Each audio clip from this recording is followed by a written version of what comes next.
beta jauh dari Yesus. Sempurna beta mau kenal Dia. Ya, kelahiran Kristus ke dalam dunia itu adalah satu hal yang sangat luar biasa yang kita semua tentunya merayakan, karena Natal itu adalah peristiwa keselamatan yang datang ke dalam dunia. Lalu ada orang-orang yang dipakai Tuhan di dalam menggenapi kehendak Tuhan di dunia ini. Salah satu tokoh wanita yang sangat luar biasa yang dipakai Tuhan dalam Alkitab yaitu siapa? Kelahiran Kristus siapa? Maria. Nih ya.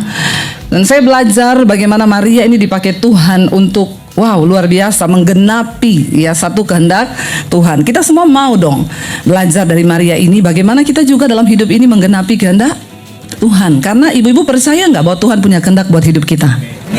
Ya, kalau nggak percaya pulang saja. Ya, kita percaya bahwa Tuhan itu punya kehendak dalam hidup kita yang harus kita genapi. Ya, kita belajar sekarang. Mari kita buka Lukas pasal yang pertama. Injil Lukas pasal 1 ayat yang ke-26 mulai. Judul perikopnya pemberitahuan tentang kelahiran Yesus. Lukas 1 ayat 26. Kita baca bersama ayat yang ke-26. Kalau belum ada di layar, sudah ada ya. Kalau belum bisa buka di handphone. 26, 1, 2, 3. Dalam bulan yang ke-6 Allah menyuruh malaikat Gabriel pergi ke sebuah kota di Galilea bernama Nazaret, kepada seorang perawan yang bertunangan dengan seorang bernama Yusuf dari keluarga Daud. Nama perawan itu Maria. Ketika malaikat itu masuk ke rumah Maria, ia berkata, "Salam, hai ya, Tuhan menyertai engkau."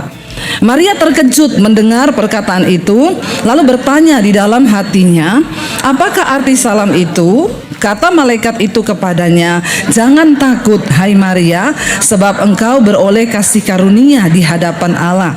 Sesungguhnya engkau akan mengandung dan akan melahirkan seorang anak laki-laki, dan hendaklah engkau menamai dia Yesus. Ia akan menjadi besar dan akan disebut anak Allah yang maha tinggi, dan Tuhan Allah akan mengaruniakan kepadanya tahta Daud bapa leluhurnya. Dan ia akan menjadi raja atas kaum keturunan Yakub sampai selama-lamanya, dan kerajaannya tidak akan berkesudahan." Kata Maria kepada malaikat itu, "Bagaimana hal itu mungkin terjadi? Karena aku belum bersuami." Jawab malaikat itu kepadanya, "Roh Kudus akan turun atasmu, dan kuasa Allah yang maha tinggi akan menaungi engkau. Sebab itu anak yang akan kau lahirkan itu akan disebut kudus, anak Allah. Dan sesungguhnya Elisabet anakmu itu, ia pun sedang mengandung seorang anak laki-laki pada hari tuanya, dan inilah bulan yang ke-6 bagi dia yang disebut mandul itu. Sebab bagi Allah tidak ada yang mustahil."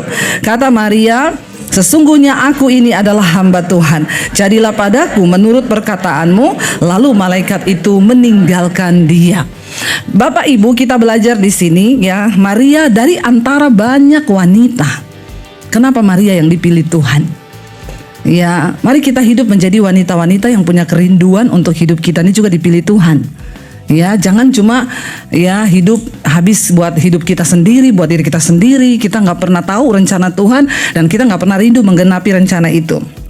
Ayat ini berkata, ketika malaikat datang menemui Maria, malaikat itu berkata, "Jangan takut Maria, sebab engkau beroleh kasih karunia di hadapan Allah."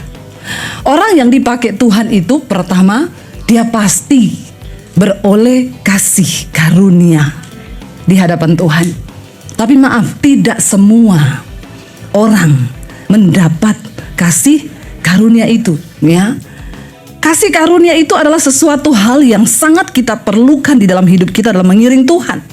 Kenapa? Karena kasih karunia itu adalah satu kuasa Tuhan yang akan memampukan kita untuk melakukan hal-hal yang tidak mungkin kita lakukan secara manusia.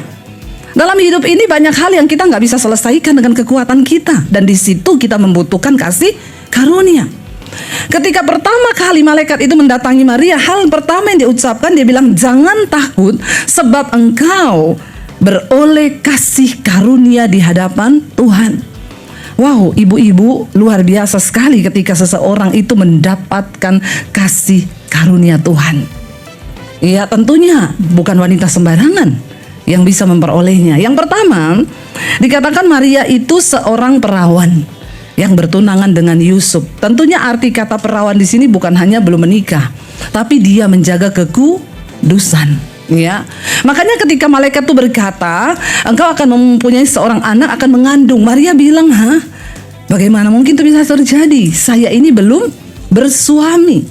Ya, padahal dia sudah bertunangan dengan Yusuf. Dia bilang bagaimana mungkin? Itu adalah sesuatu yang gak mungkin. Ya, dia belum pernah melakukan hal berhubungan seks dengan laki-laki, karena Alkitab dengan jelas berkata dia seorang perawan. Wanita yang mendapatkan kasih karunia di hadapan Tuhan adalah mereka yang menjaga hidup mereka kudus di hadapan Tuhan. Ingat ibu-ibu, ya, Alkitab berkata Tuhan itu memilih orang berdasarkan pengamatan Tuhan, beda dengan manusia. Kalau manusia itu kadang salah menilai. Ingat ketika Samuel ingin memilih raja yang akan diurapi menggantikan Saul, waktu dia lihat anaknya Isai yang bernama Eliab, itu kakaknya Daud, dia langsung bilang ini pasti akan dipilih Tuhan jadi raja, karena tampangnya gagah, dia seorang prajurit. Tapi Tuhan bilang, Samuel, aku sudah menolak dia, karena bukan yang dilihat manusia, itu yang dilihat Tuhan. Ibu-ibu, bagaimana kita bisa mendapatkan kasih karunia di hadapan Tuhan? Maka kita ini harus menjadi orang-orang yang masuk dalam kriteria pemilihan mata Tuhan. Amin. Ya, kalau menjadi putri Indonesia itu ada kriterianya. Ya, tingginya itu harus 170, ya, semeter tak sampai itu tidak masuk. Itu namanya kriteria. Sebagaimana ya dunia ini punya kriteria, Tuhan juga punya kriteria, dia memilih seseorang. Nah, apa yang Tuhan lihat dari kita wanita-wanita Tuhan ini supaya kita ini beroleh kasih karunia itu? Ya, yang pertama saya pengen kita baca 1 Petrus 1 ayat yang kedua. Alkitab berkata begini, 1 Petrus 1 ayat 2, yaitu orang-orang yang dipilih sesuai dengan rencana Allah Bapa kita dan yang dikuduskan oleh Roh, supaya taat kepada Yesus Kristus dan menerima percikan darahnya, kasih, ya, kiranya kasih karunia dan damai sejahtera makin melimpah atas kamu. Ya, apa syarat menjadi orang yang menerima kasih karunia Tuhan, dipilih oleh Tuhan? Dikatakan mereka adalah orang-orang yang dipilih. Yesus berkata, banyak yang terpanggil tapi sedikit yang terpilih. Hari ini kita semua ini terpanggil untuk percaya Yesus, tapi belum tentu terpilih. Ya, yang terpilih itu adalah orang-orang yang masuk dalam kriterianya Tuhan.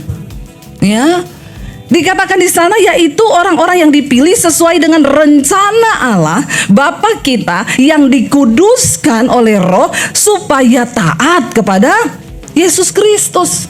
Jadi kalau kita cuma berhenti menjadi orang percaya, menjadi Kristen, kita tidak mau dikuduskan, kita nggak taat kepada Tuhan Yesus, maka maaf, Anda dipanggil tapi tidak dipilih. Hati-hati Bapak Ibu ya, kita hari-hari ini sedang masuk di dalam seleksi Tuhan nih, ya, menjelang akhir zaman. Jangan hanya menjadi orang yang dipanggil, tapi mari kita masuk lebih dalam, menjadi orang yang dipilih oleh Tuhan. Karena banyak yang terpanggil, sedikit yang terpilih, kata firman Tuhan. Itu Yesus yang ngomong loh. Nah, bagaimana supaya kita ini menjadi orang yang dipilih Tuhan? Yuk kita lebih spesifik masuk bagaimana menjadi wanita Allah. 1 Petrus 3 ayat 3 yang keempat. Ayat 3 dan ayat yang keempat. 1 Petrus 3 ayat 3 dan keempat. Saya yakin semua wanita Kristen pasti hafal ayat ini, karena ini khusus ditujukan untuk para wanita. 1 Petrus 3 ayat yang ketiga dan ayat yang keempat. Baca bersama. Perhiasanmu janganlah secara lahiriah, yaitu dengan mengepang-epang rambut, memakai perhiasan emas, atau dengan mengenakan pakaian yang indah-indah. Tetapi perhiasanmu ialah manusia batiniah yang tersembunyi dengan perhiasan yang tidak binasa, yang berasal dari roh yang lemah lembut dan tentram, yang sangat berharga di mata Allah. Amin ibu-ibu.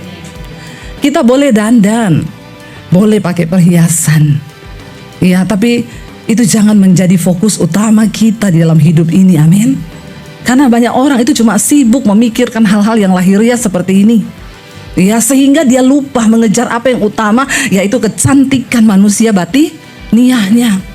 Ya, boleh dandan, tapi Alkitab juga berkata jangan ya merawat tubuhmu hanya untuk memuaskan keinginannya.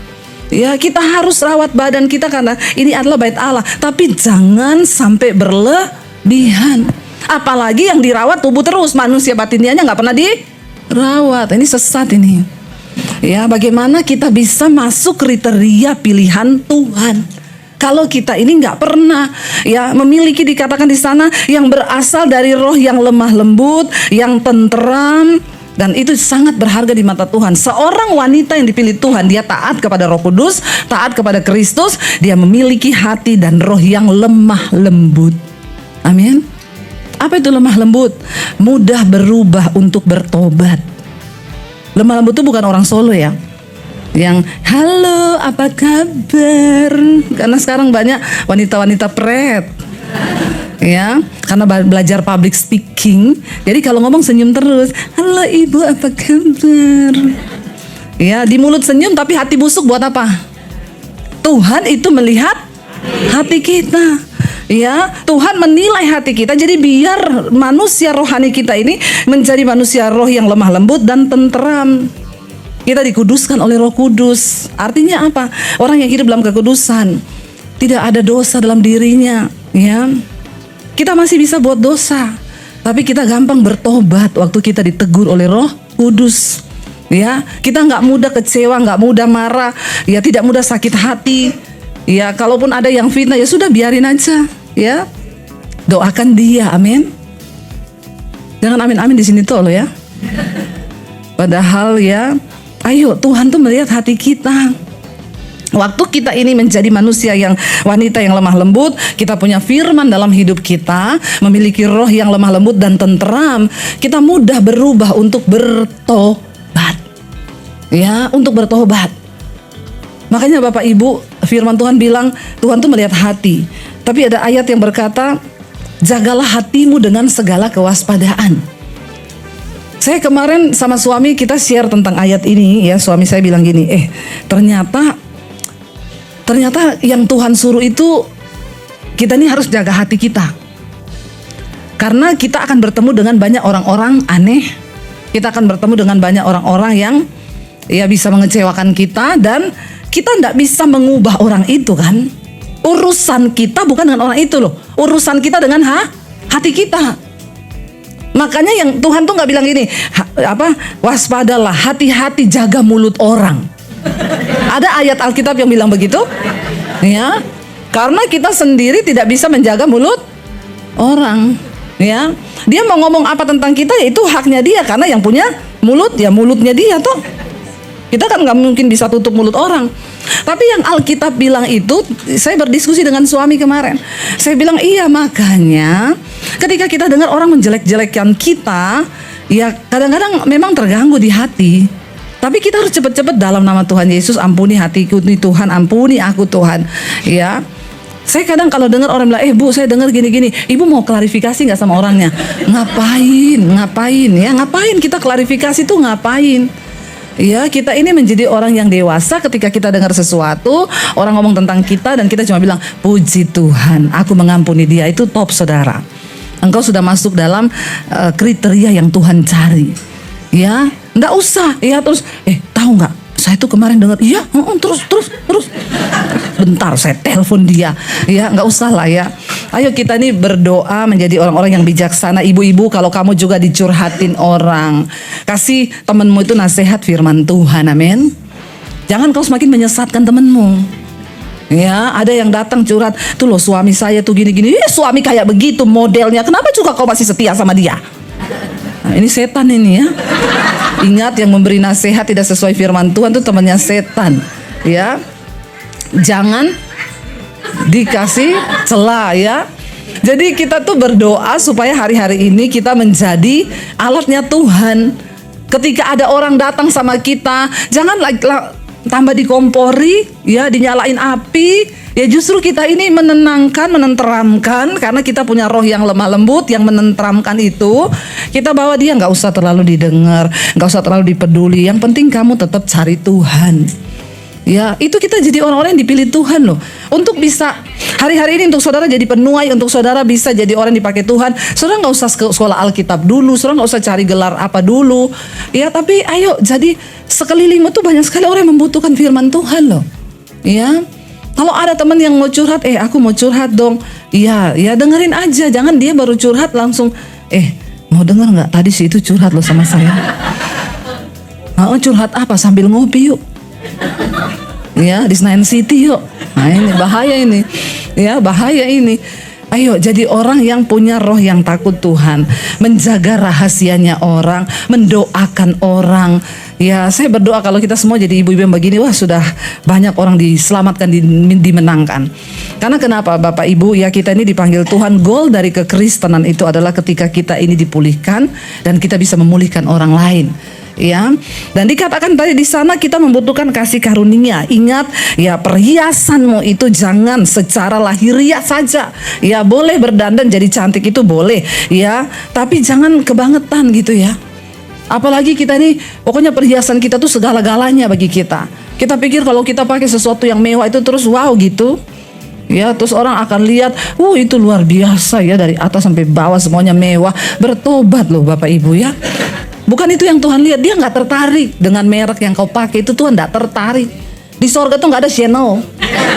Ya, di sorga tuh nggak ada yang gitu-gitu. Ya, kalau kau bisa pakai di dunia oke, tapi jangan itu mengubah hidupmu sehingga kita ini menjadi sombong. Ya, dan kita anggap semua orang lain itu di bawahnya kita. Ya, bertobat Bapak Ibu ya. Saya tuh kadang lihat ibu-ibu yang begitu di mall tuh kalau udah jalan, ya udah kayak dia itu yang punya dunia ini. Ya, seringkali sama orang lain juga udah nggak anggap, ketemu security udah nggak anggap, ketemu orang ini udah sombong. Jangan loh. Ya, kita belajar menghormati semua orang sekalipun dia cuma satpam, penjaga toilet. Ya, bilang terima kasih kalau keluar dari toilet. Ya, itu menunjukkan kita ini anak Tuhan. Ya, wanitanya Tuhan. Ya, jangan ketika kita sudah berpikir sudah paling wow lalu kita ini menganggap semua orang tuh rendah. Ya, Tuhan tuh melihat hidup kita, melihat hati kita. Mari jangan hanya dengan perhiasan yang secara lahiriah, ya hanya dengan pakai perhiasan emas, mengenakan pakaian yang indah-indah. Ya, apalagi gini pakainya emas, perhiasan indah, kolektornya 5.000 pret. Banyak yang begini-begini memang orang Kristen ini. Ya, saya tahu itu. Ya, banyak yang begini tuh, kelihatannya pakai bermerek, ngasih 50.000 tuh udah merasa besar banget. Hello, ya, saya selalu bilang nggak apa-apa, saudara mau beli yang mahal silakan, tapi nilai menaburmu itu harus lebih besar daripada nilai gayamu. Bilang amin. Amin. Ya, saya berani ngomong begini karena saya melakukan hal itu. Ya, saya melihat bagaimana Tuhan memberkati hidup saya ketika saya nggak tanggung-tanggung untuk melakukan apa yang Tuhan mau, Bapak Ibu. Ya, ketika kita berani, ya banyak orang sangat disayangkan loh. Untuk gaya dia bisa beli yang miliaran, ratusan juta, tapi waktu menabur, ini pret. Ya maaf. Orang yang terlihat kaya di dunia belum tentu dia terlihat kaya di mata Tuhan. Sebaliknya banyak orang yang biasa-biasa aja, tapi dia di mata Tuhan itu sudah dianggap Tuhan luar biasa. Kenapa? Tuhan melihat hati sekali lagi. Ya, lalu dikatakan, tetapi perhiasanmu itu ialah manusia yang batinia, yang tersembunyi dengan perhiasan yang tidak binasa, yang berasal dari roh yang lemah lembut, mudah berubah untuk bertobat. Kalau ditegur firman, kita nih marah, kepahitan, tapi ketika kita dengar firman, ayolah berubah. Ya, saya sering kali saudara, saya bantu orang nih. Ya, setiap bulan saya bantu dia, tapi setiap bulan saya ketemu orang lain cerita, dia tuh cerita jelek tentang saya. Hidup ini belum kejam kalau saudara belum diperlakukan begini. Orang yang sering saudara bantu itu jelekin saudara. Nah, itu baru bilang kejam hidup, kejam. Ya, kalau cuma orang yang nggak kau kenal jelekin kau tuh biasa, tapi orang yang menikmati bantuan kita, menikmati uang kita, tapi suka jelekin kita, aduh itu sih wow banget ya. Saya pernah berpikir begini, mulai sekarang saya stop bantuan saya sama dia. Ngapain saya bantu-bantu dia? Setiap kali saya ketemu orang-orang bilang dia cerita ini begini, dan itu konfirmasi beberapa orang loh. Tapi satu kali saudara, Tuhan tuh menegur saya. Kamu berbuat baik sama dia bukan karena dia baik sama kamu. Kamu berbuat baik sekalipun dia jahat, itu karena kamunya yang baik. Dan jangan berubah. Sekalipun dia balas jahat, tapi kamu jangan berubah, tetaplah baik. Itu sulit nggak? Auzubillahi minasyaitonirrahmanirrahim. Susahnya minta ampun. Saya harus menengking diri sendiri setiap hari. Akhirnya Tuhan bilang, ya tetap berkati. Saya mau transfer nih ya, tangan saya bergetar loh. Males banget saya transfer sama orang ini. Males. Tapi Tuhan bilang nggak bisa. Aku tuh melihat hatimu. Bukan karena dia baik terus kamu baik. Berarti kamu palsu kebaikannya. Tapi walaupun dia jahat, ya kamu tetap baik. Kamu berbuat baik bukan karena orang itu baik, tapi memang kamunya baik. Amin. Bilang kanan kirimu, denger tuh. Ya, jadi Bapak Ibu, itulah kekristenan, itulah iman, itulah yang Tuhan tertarik dari hidup kita. Amin. Waktu kita itu menjadi orang yang masuk dalam kriterianya Tuhan, maka Tuhan akan percayakan banyak hal besar loh. Nggak usah kita bicara harta yang kita punya, rumah yang kita punya. Maaf, kesehatan hari ini yang kau punya itu juga Tuhan yang pegang kendali. Itu kasih karunia Tuhan. Kita bisa napas hari ini itu kasih karunia Tuhan. Makanya selama diberi kesempatan hidup, tanya sama Tuhan, maumu itu apa Tuhan? Masa aku hidup cuma gini-gini terus, pindah dari satu arisan ke arisan lain, ke arisan lain, ke arisan lain. Ya capek nggak saudara? Ya saya ini tahu. Orang tuh kadang nanya saya, ibu tuh nggak capek toh? Hari ini saya lihat ibu di Papua, besok sudah di sana, besok di Malaysia, di mana. Saya tahu kita ada di waktu-waktu yang singkat. Saya takut nanti menghadap Tuhan, terus Tuhan tanya, waktumu di dunia aku berikan kau hidup sampai 50 tahun, apa yang kau buat? Amin saudara.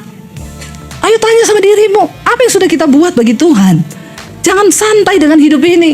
Ya, saya Tuhan tiap hari arisan di Plaza Indonesia, besoknya arisan lagi di Senayan City. Tiap hari kau arisan. Kalau nggak ke arisan salon, kalau nggak pilates. Lama-lama Tuhan bilang begini, lah kok waktumu habis buat dirimu sendiri ya? Terus apa yang kau lakukan buatku? Orang Kristen jangan puas kau hanya percaya Tuhan dan kau berdiam di situ. Ada banyak perkara besar yang Tuhan mau kerjakan dalam hidup kita. Amin. Dan Tuhan gak cari kita ini mampu atau tidak, karena kemampuan itu berasal dari kasih karunia. Maria berkata, bagaimana mungkin itu terjadi? Aku ini belum menikah. Bagaimana mungkin nanti nama baikku kalau aku hamil gak punya suami? Ada begitu banyak pertanyaan di dalam benaknya Maria. Tapi akhirnya Roh Kudus, malaikat itu berkata, ya, Roh Kudus akan turun ke atasmu dan kamu akan mengandung anak yang disebut kudus, dan dia akan menjadi juru selamat bagi dunia. Dan saya belajar kenapa Maria dipilih Tuhan. Ternyata kata-katanya terakhir dia berkata begini Bapak Ibu. Ya, sebab di sana Roh Kudus, malaikat itu bilang, sebab bagi Allah tidak ada yang mustahil. Dan Maria berkata begini, sesungguhnya aku ini hamba Tuhan, dan jadilah padaku menurut perkataanmu itu. Kenapa Maria dipilih Tuhan? Karena dia seorang hamba Tuhan. Apakah Maria pengkhotbah? Nah, apakah Maria guru agama? Nah, dia hanya seorang perawan biasa. Tapi dia adalah seorang hamba Tuhan. Mari hilangkan konsep kita hamba Tuhan tuh Bu Dewi tuh hamba Tuhan. Hamba Tuhan artinya orang yang taat kepada firman Tuhan. Hamba Tuhan artinya orang yang taat kepada Tuhan, itu hamba Tuhan. Bukan pendeta loh, karena tidak semua pendeta itu hamba Tuhan. Amin. Ya, kalau pendeta nggak tunduk sama Tuhan, nggak hidup kudus, selingkuh terus, ya, dia bukan hamba Tuhan. Tapi jabatannya adalah pendeta. Siapa hamba Tuhan? Saudara dan saya yang taat kepada Tuhan. Waktu kau kecewa, kau marah, Roh Kudus bilang ampuni. Yes Tuhan, aku mau mengampuni Tuhan. Aku mau, mampukan aku. Kau hamba Tuhan. Waktu kita berkata, saya sudah nggak mau tolong dia, tuh orang jahat sama saya. Lalu Tuhan bilang, jangan, kau tetap tolong dia. Itu firman Tuhan. Ya, jangan balas yang jahat dengan yang jahat, tapi kalahkan kejahatan dengan kebaikan. Lalu kau bilang, yes Tuhan, amin. Aku mau tetap berbuat baik sama dia. Itu kau hamba Tuhan. Waktu kau marah dengan suami, lalu Tuhan bilang, ampuni suamimu, doakan dia, sapa dia, bikinin dia kopi, bikinin dia teh. Lalu kau bilang, iya Tuhan, aku mau. Ampuni aku Tuhan. Tapi waktu kau bilang enak aja, yang salah tuh dia. Ya, jadi suami kok kayak begitu gini-gini. Nah, kau itu bukan hamba Tuhan. Ya, walaupun Kristen, tapi hamba setan. Di dunia ini cuma ada dua tuh. Kalau nggak hamba Tuhan, hamba setan. Kalau kita tunduk sama Tuhan, berarti kita hamba Tuhan. Kalau tunduknya sama setan, hamba. Nah, jadi saudara mau pilih yang mana? Ya, mau jadi hamba Tuhan. Ayo nurut sama Tuhan apapun. Ya, ini ada duit di tangan nih. Lalu Tuhan bilang, kasih itu untuk pekerjaan Tuhan. Berat Tuhan, berat. Ya, berat. Ya, tapi kalau beli tas enggak pernah berat. Ya, kalau untuk pelayanan, untuk penginjilan, untuk apa berat. Ya, tapi untuk daging sendiri itu kita harus mati bagi daging kita, Bapak Ibu. Dan belajar mematikan daging itu tidak mudah. Tapi waktu saudara sudah bisa melakukan itu, engkau jadi orang yang dipercaya Tuhan loh. Dan kalau kau jadi orang yang dipercaya Tuhan itu luar biasa. Hal-hal yang belum terjadi itu sudah Tuhan nyatakan. Bahkan apapun kerinduanmu, Tuhan sudah berjalan di depannya loh. Saya melihat itu sampai hari ini. Sampai perkara-perkara kecil aja Tuhan urus. Kalau kita hidup dalam kasih karunia yang terakhir, kasih karunia itu memampukan kita. Lihat bersama Roma pasal 5 ayat 2 dan 3. Roma 5 ayat 2 dan 3 dikatakan di sana tentang kasih karunia ini. Roma 5 ayat 2 dan 3. Oleh Yesus, oleh Dia, kita juga beroleh jalan masuk oleh iman kepada apa? Kasih karunia ini. Dan di dalam kasih karunia ini kita berdiri dan kita bermegah dalam pengharapan akan menerima kemuliaan Allah. Dan bukan hanya itu saja, kita malah bermegah juga dalam kesengsaraan kita, karena kita tahu bahwa kesengsaraan itu menimbulkan. Orang yang mendapatkan kasih karunia Tuhan, sekalipun dia mengalami kesengsaraan, dikatakan dia bisa bermegah. Orang yang hidup dalam kasih karunia Tuhan itu, wow, mereka bisa melihat banyak hal dari cara pandangnya Tuhan. Nggak ada lagi yang bisa menyakiti hati kita. Ketika orang menjahati kamu, Tuhan suruh tetap berbuat. Terima kasih Tuhan, aku dapat kesempatan untuk membuktikan kemurnian imanku, dan aku percaya aku pasti akan mendapat berkat dari Tuhan. Amin. Itu yang dimaksud bahwa dalam kasih karunia itu kita bisa berdiri, kita bermegah dalam pengharapan bahwa kita akan menerima kemuliaan Allah. Cuma orang-orang yang memperoleh kasih karunia Tuhan, mereka akan melihat kemuliaan Tuhan. Dan bukan itu saja. Ayat ini dengan jelas berkata, perhatikan. Dan bukan hanya itu saja. Kita bukan hanya berdiri dan bermegah karena menantikan kemuliaan Tuhan. Tapi ini yang wow, kita malah bermegah juga dalam kesengsaraan kita. Makanya kalau ada masalah gak usah terlalu baper, koper bagasi. Ya, buang itu. Baper bawa perasaan, koper korban perasaan, bagasi bahagia nggak, sedih iya. Ya jangan Bapak Ibu. Hidup ini kita nggak bisa tentukan apa yang akan datang menimpa kita, tapi kita bisa memilih bagaimana cara kita berespon. Waktu kita memilih berespon sesuai firman Tuhan, itulah kebahagiaan. Ya, mau difitnah, memang sih di hati itu sebagai manusia ya nggak enak, tapi teruslah berusaha tengking hatimu sendiri. Kau nggak usah tengking orang lain. Ya, saya dengar dia cerita gini, masuk di kamar, Tuhan balas dia, Tuhan kasih kecelakaan dia. Nah, ini sih, ya, kau tidak akan pernah lulus. Ketika engkau hatimu disakiti, masuk kamar, Tuhan ampuni hatiku, Tuhan ampuni. Aku juga mengampuni dia, tapi jaga hatiku ini Tuhan. Makanya Daud berkata, setiap malam di atas pembaringan, aku menguji hatiku. Tiap kali kau mau tidur malam, ibu-ibu cek hati, amin. Jangan cuma sibuk cek-cek di lab sana, cek kolesterol, cek gula darah, ya, semua dicek, ya. Cek kreatin, cek ini, tapi nggak pernah cek hati. Bilang kanan kirimu, cek hati kau. Ya, jangan yang dicek-cek itu cuma ya yang kesehatan lahiriah aja dicek. Terus kalau sudah hasilnya baik, nggak ada bintang terus seneng gitu. Ya, nggak ada bintang sih, semuanya bagus. Padahal di hati udah busuk nih. Ya Tuhan nggak berkenan seperti itu ya. Jangan ya ibu-ibu, jangan ya. Kita sering nggak lupa, setiap bulan, setiap minggu kita harus ini, harus treatment, semuanya dilakukan. Mulai dari rambut, kuku, semua di treatment. Tapi jaga hati, jaga hati nih, cek hati. Kita harus lakukan tiap malam sebelum tidur. Kenapa? Karena kita nggak tahu besok kita masih bangun atau tidak. Amin.